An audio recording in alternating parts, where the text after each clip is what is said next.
Good afternoon. I'm here to talk to you about a data issue, and I think I just saw him walk in the room, so I'm going to be addressing an article. I believe I'm going to address a data issue in baseball and offer a possible solution using neural activity. So in his article a few months ago, Saris mentioned, "Is data dead? The search for the next competitive advantage." And one quote in that article was, "There still might be some data streams available that are left to be uncovered." The article talked about how there's no competitive advantage in baseball, the same data from the same sources, biomechanical data. As we just heard, some biomechanical data has plateaued. Are there data streams available? And I would argue in baseball, there is a data stream still available that is left to be uncovered and kind of unmined within the sport of baseball, and that's neural data. This neural data, for those of you that are not familiar, refers to the electrical activity coming from your brain, electroencephalography, event-related brain potentials. This data has been utilized in golf and Olympic sports for a number of decades, but has not really had a foothold in baseball. But with new mobile EEG technology and more advanced pitching machines, which I'll get into in a moment, we've done some research recently that suggests that this might be an area for expansion and adaptation and competitive advantages within the sport of baseball. So as just mentioned, and in ode to Eno's and my love of beer, neural data is an untapped resource. It's millisecond by millisecond resolution. It's a direct measure of psychological and cognitive activity. It's a real-time objective measure that can get at soft things that haven't been mentioned before. In that previous talk, we didn't have the radar gun for command. This is the radar gun for psychological and controlling and regulatory and adjustment variables that exist. It underlies metrics including adjustment, motor control, fatigue, injury regulation, and injury prevention, topics that we've heard about today, motor learning as well. So this neural data is fundamental to all the other variables, or a great number of other variables we've talked about, and also variables that haven't been discussed here today, but are at the top of data analytics, including chase rate and things of that nature. So neural data has a number of different measures. I'm going to talk about two and just kind of give you a brief introduction. So neural data is EEG data. We're just measuring the electrical activity that's objectively coming from your brain. That is typically quantified in terms of different bands of activation. You might have heard of alpha activity, beta activity. One type of activation that has taken a foothold in recent decades in terms of cognitive neuroscience and self-regulation is called frontal midline theta. Theta activation occurs between 4 and 8 hertz oscillations. And again, we can record this live, real time, millisecond by millisecond. And this frontal midline theta underlies a number of different types of control that lead to adjustments, both cognitive and decisional adjustments, and also motor adjustments. So here are a number of types of control that fundamentally go back toward and are under kind of the direction of and in sync with theta. So we have inhibitory control, which is stopping or deciding between multiple actions, swing, not swing, for instance. We have reactive control, which was just mentioned as terms of adjustments. Reactive control is this just-in-time type of late second, I was fooled, or I'm out of sync, I need to make a minor adjustment to make my behavior match my intentions. And then there's also proactive control, which is the sustaining attention and concentration and focus toward, in the sport of baseball, pitch by pitch at bats, whether as the pitcher or as the hitter. So this can be taken from and extracted quickly and easily and objectively from just ongoing neural activity. We also have a special class of neural activity that's time locked to events. So if you can somehow mark an event, say a pitch, and you can know exactly when that event happened, say from a pitching machine, you can look at neural activity either leading up to, or in our case, immediately after that event. And one component of neural activity that we've seen is related to control and related to things in the sport world, and I'll talk about baseball, is this N2 component. N for negative, 2 for 200 milliseconds. So it happens and can be seen millisecond by millisecond within the timing of the fast-paced ball sport that is baseball. You can see this activity is a negative going component. It has been also related to this inhibitory control, also response control and response inhibition, monitoring what should I do, what should I not do in real time in a fast-paced place like responding to a pitch, which is what I'm going to talk about today. So we have these different measures of neural activity. And again, More activation of frontal midline theta, more activation of this N2 component for now decades of research in cognitive neuroscience has been associated with better implementation of these control processes. You don't have to be mindful that you're trying to control. You don't have to explicitly think about control. You're just exerting the control during your performance. So there are about 4 decades of research in cognitive neuroscience looking at theta band, alpha, beta band, looking at this N2 component and showing beyond baseball that greater activation of this control is associated with better task performance. Within baseball, this research has existed in the last 20 years in the lab. So not in terms of live baseball activities, but pitch-like simulations, pitch-like ball movement, pitch perception tasks. Researchers from around the world using EEG, event-related brain potentials, and even fMRI have shown that baseball players exert more control than non-players. Better players exert more control and have higher indices of these measures compared to lesser players. But this has always existed in the lab. And for the last 20 years, we haven't been able to move it out of the lab and have that ecological validity that players and coaches wanted. So it's not a computer game, it's real. So recently, we published a paper a couple years ago where we looked at neural activity from the lab in a pitch perception task. And we were able to show that that neural activity was highly correlated around the magnitudes of 0.5, 0.6, 0.7 magnitude correlations with in-game statistics. So looking at players' N2 activation, this inhibitory control, while they're doing a computer task was related with their OPS, batting average, on-base percentage from their games, live performances. So this was the first step into getting away from the lab and seeing if this matters and has validity in the real world. To build on this, what we've done over the last couple years in collaboration with a number of collaborators is to take it from the lab and put it into live pitch scenarios. So we've taken mobile EEG, so now EEG, a cap that goes on your head that you can wear and walk around. Some of you might have seen these in epilepsy and sleep studies in individuals with medical conditions, but this mobile EEG technology is now wearable and literally you can wear it in a batting cage. So combining mobile EEG with access to the Traject Arc pitching machine, we have had hitters standing in the batter's box facing live MLB pitches and measured their neural activity in real time to see if finally, truly, we can get a live measure of neural activity interacting with the world and see if it relates with player potential, capability, and performance. So with our collaborators, questions were, can we translate from the lab to the real world? Can we translate eventually from, instead of just making decisions about pitches, actually interacting with pitches and swinging with pitches, live batting practice? And can, instead of just looking at experts versus novices, players versus non-players, can we differentiate or see differentiation in neural activity, this objectifiable measure measured millisecond by millisecond that informs biomechanics, that informs motor control, that informs motor learning, fatigue, decision matrices? Can we see differentiation in skill levels of players that all have been experts to varying degrees of performance? So in addition to utilizing mobile EEG, unlike other places I present, you all are probably very familiar with the Traject Arc pitching machine. Can recreate any pitch from the database, any pitching motion from the database, can be programmed, pre-programmed to sequence pitches, now has access during MLB games that players can come down to the clubhouse and prep for the next pitcher. So we had batters do this. We had individuals stand in the batter's box over a course of 3 studies.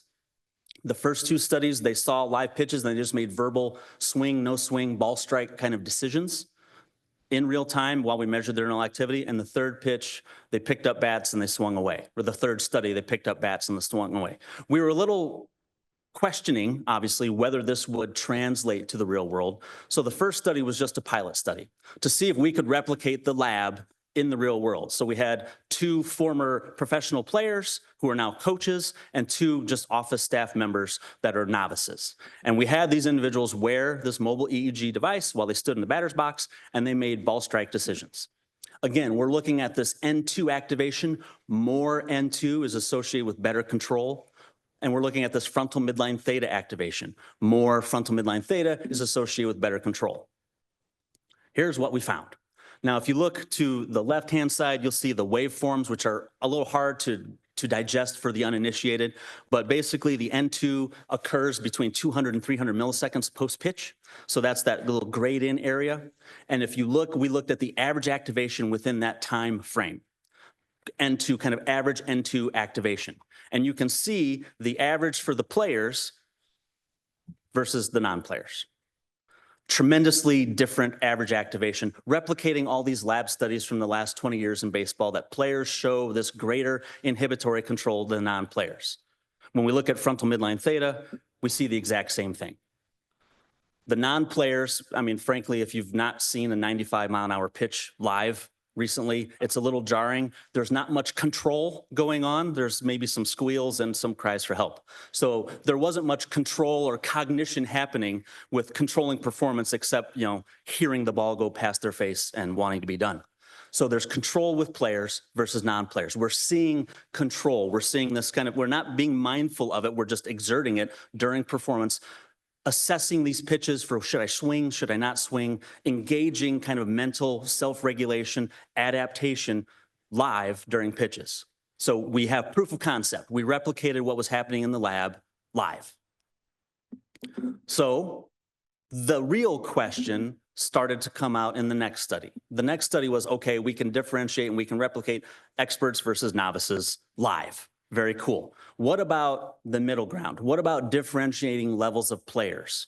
Okay, it's great that a baseball player's neural activity is different than mine. It should be. But what about, say, players who were high-level performers, current hitting coaches, things of that expertise versus players who were maybe lower-level performers or high-level pitchers, maybe not hitting experts, right? So in the second study, we had 10 participants. One participant got removed because of noise. And researchers were blinded to the baseball background of the participants until analyses were completed. So not knowing who's who and what's what, we had 10 participants engage in this same kind of task where they're saying in the batter's box, standing in the batter's box, live pitches, dozens and dozens, up to 100 pitches from the trajectory arc pitching machine, making these verbal decisions, strike, not strike, swing, not swing. And we had eventually, the researchers found out that we had 3 individuals who were front office staff members, kind of the novices, 3 individuals that were high-level hitting performers in their previous baseball lives, and 3 individuals that were either pitchers or lower-level players, like Division II players, independent league players, not AA players, right? So we have the stratification, this gradient of player expertise now. What do we see with the N2? What do we see with this frontal midline theta? So I'm going to show you waveforms once again here with 95% confidence intervals around the waveforms.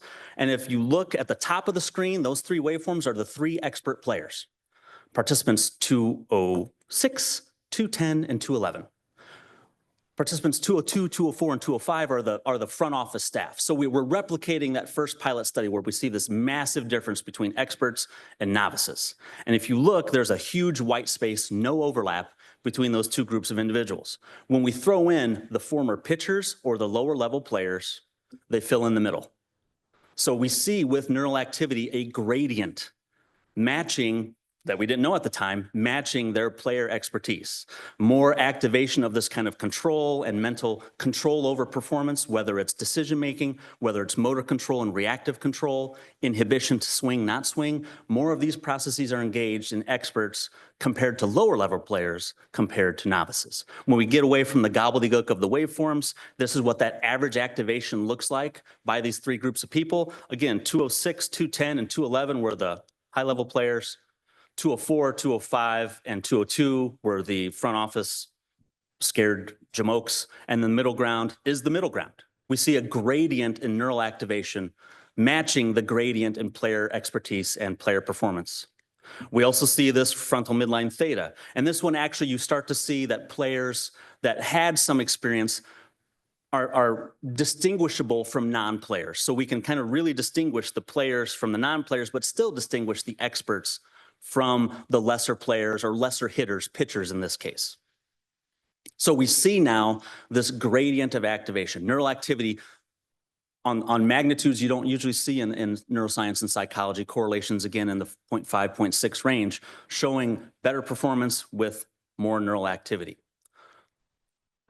So far, it's been verbal responses in these two studies. So far, it's been just someone saying ball or strike or swing, not swing. And there's a little messiness there. Additionally, we didn't have precise timing of when the pitches were released in the first two studies. So we couldn't truly look at peak timing and activation. In the third study, we were able to resolve that issue, and we had down to the millisecond exacting timing of when the pitch was released, which meant we could look at peak and exacting down to the millisecond timing of this neural activity, the implementation of these control processes. And we had the people in the participants in the study, these 6 individuals were full go batting practice. It was full live swings, engage the pitch in real time, try to hit it, let's see what happens. So we had timing information and full swings. Can we still get usable, relevant neural data with all those interfering factors coming out? So if you look, this is the N2 waveform. Within that time window of the N2, which is grayed out, you find the first most negative going peak. Here you can see those marked by the arrows. If we look at who are players and who are novices, there's no overlap. So players not only show now greater activation of this control process, they also show it faster. So there's no speed accuracy trade-off.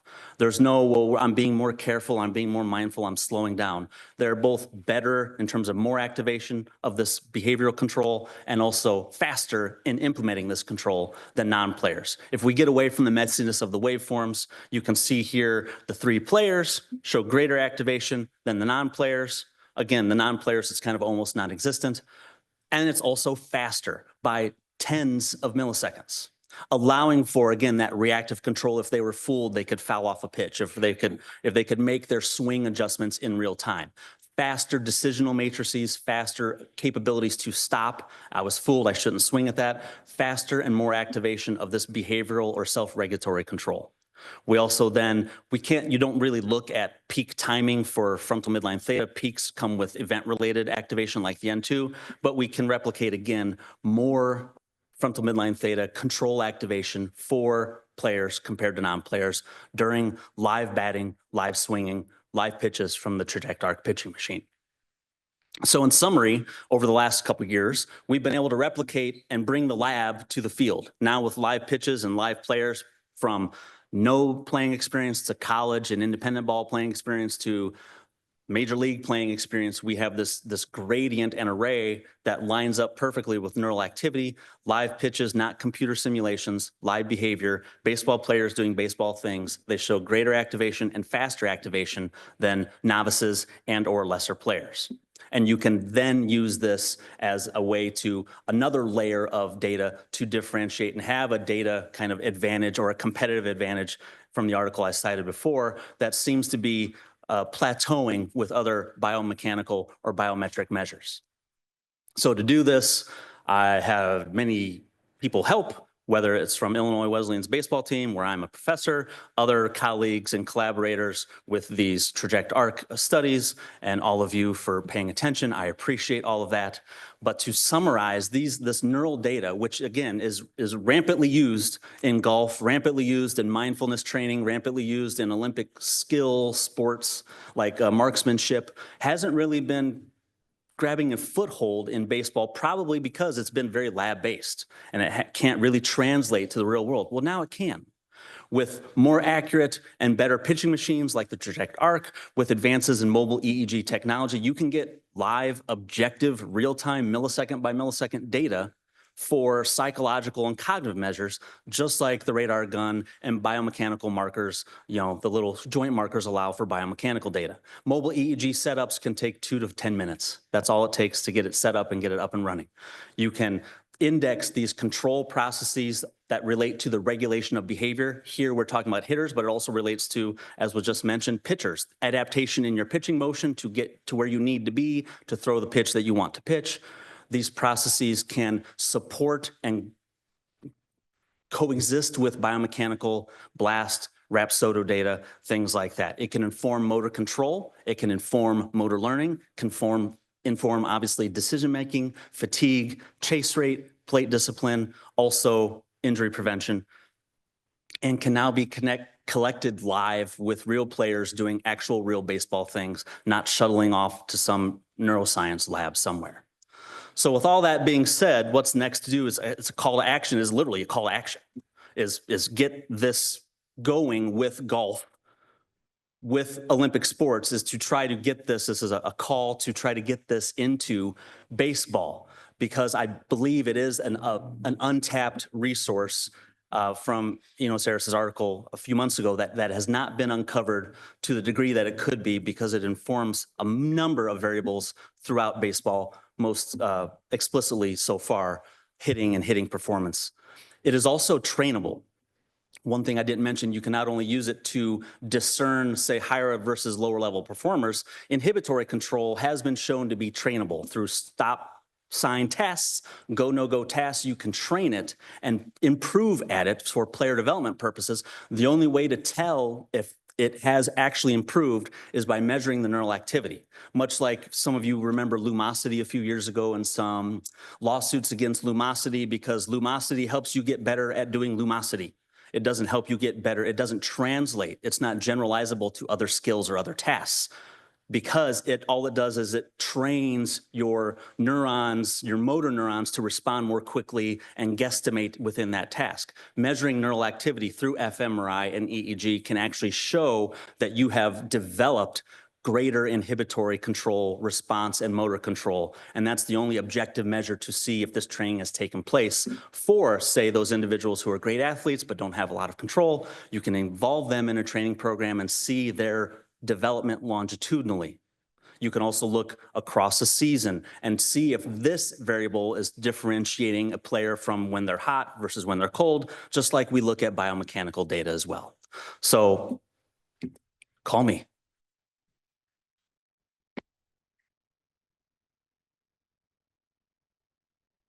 Or text or DM or carrier pigeon or whatever. Questions? All right.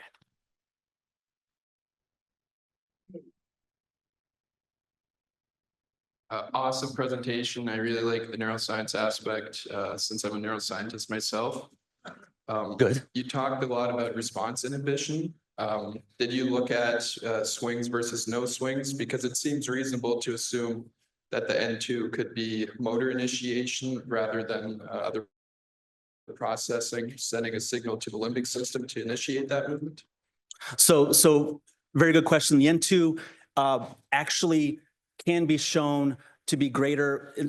So you're obviously familiar with like a go, no go trial, right? Yep. The N2 is greater in no-go trials where there's no motor initiation at all. So it can prevent you from even continuing or initiating a motor movement. So it can index both stopping something that has started, and it can also index not even starting.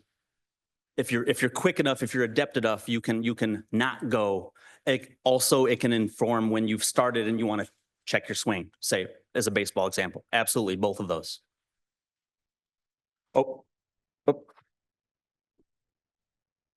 So, oh, wow. Okay. My question is, so this study overall was done with just any types of pitches, or was it one specific one that you did every single time? Multiple pitches. Okay. So one study initially was just an array of pitches, and then later we exerted some control over fastballs versus breaking balls. So in that, when you split it up, did you notice that the N2 levels were higher or lower for probably more on the professional side for individual pitches, or were they all kind of similar? It was all pretty similar. It was for research has shown, but for faster pitches, you have to make that decision a little quicker. For non-breaking pitches, and this goes back to, from those of you who have been around a while, like the DeServo days and things like that, the decision matrix has to happen faster because the ball's getting there quicker. Yeah. Gotcha. Thank you. Mm-hmm. Oh, no, I can't throw that far. I'm really sorry in advance. Perfect.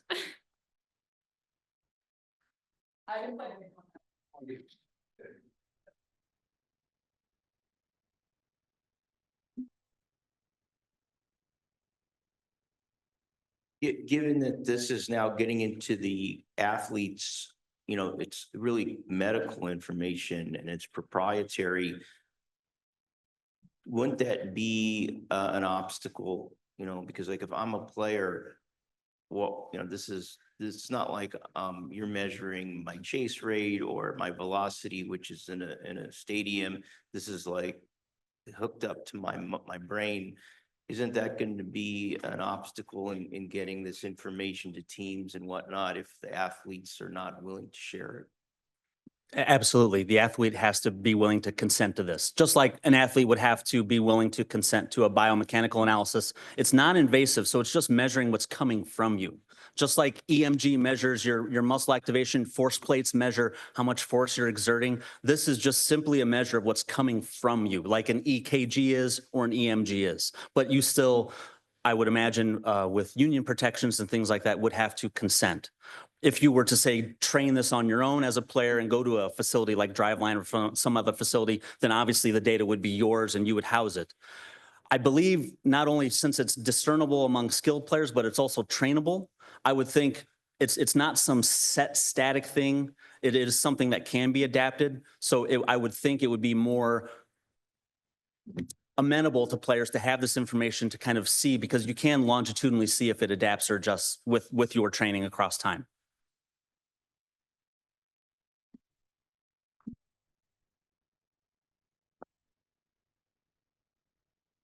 Well, first of all, congratulations on being able to get this outside of the lab. Following your research and conferences like this in the past, most of your final slides were saying, "Man, I wish we could get this out of the lab." So exciting that that's happened.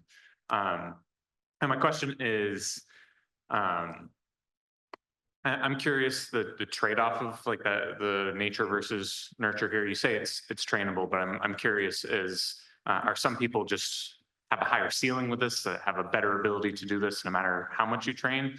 Or is it something that, everybody has the same potential and you just need to learn how to use it?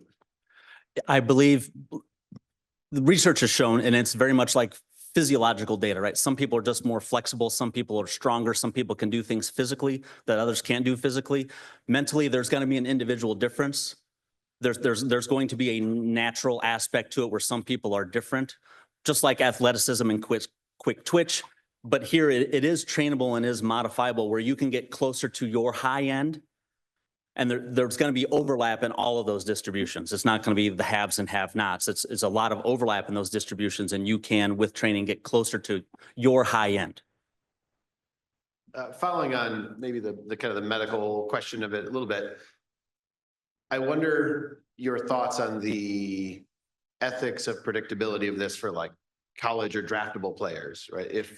If we're able to expand on this research to a point and really show how significant these distinctions are for players, do you envision or fear a world where some organizations might say the baseline for this player is just not investable in enough, for where we would predict them to go? And would that disincentivize players potentially from participating in something like this? I would strongly advise against using it as that airtight kind of uber summary. It's not. It's another line in your database. Just like some players have more exit velocity, more biomechanical strength, more flexibility, that some players would have greater control, but other players would be able to make up for it with their athleticism and kind of quick twitch capabilities. This is something, though, that is can go along with blast data, force plate data, biomechanical data. It's another line. It's a data advantage because it's data in baseball that people aren't using right now. It's another line in your database or another area of investigation and training that is not being taken advantage of. So it should not be, yes, let me get your neural data and I'll collect you and not you. I mean, and this goes, very famously back to, it was used by the Red Sox for Mookie Betts. Neuro Scouting is a company that used this similar type of neural assessment, but it doesn't seem like it's taken a foothold, and that's what we're trying to address. But it is another layer of data, not some be all end all.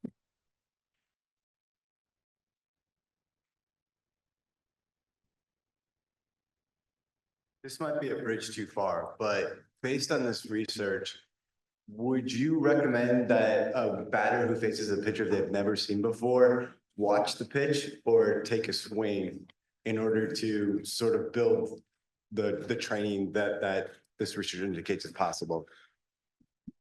I don't know if it needs to, if you need to have that information, whereas, famously some players, Ted Williams would never swing at the first pitch, right? I think if you proactive control, if you are sustaining or engaging or have prepped yourself by watching pitches from the batter's box and mentally preparing yourself to the best of your capabilities, swing away.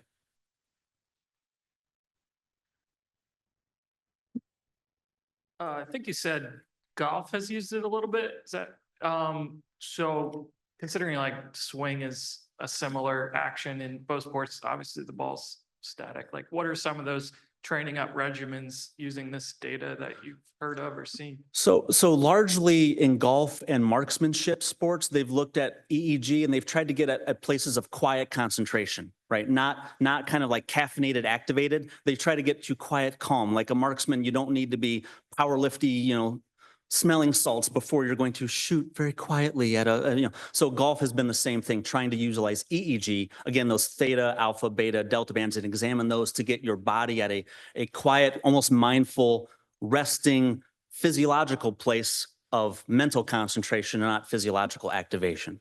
So this is just kind of riffing on that with a baseball model where you have to, because the ball is moving, you have to exert live control, make these live decisions. A golfer doesn't have to decide swing or not swing.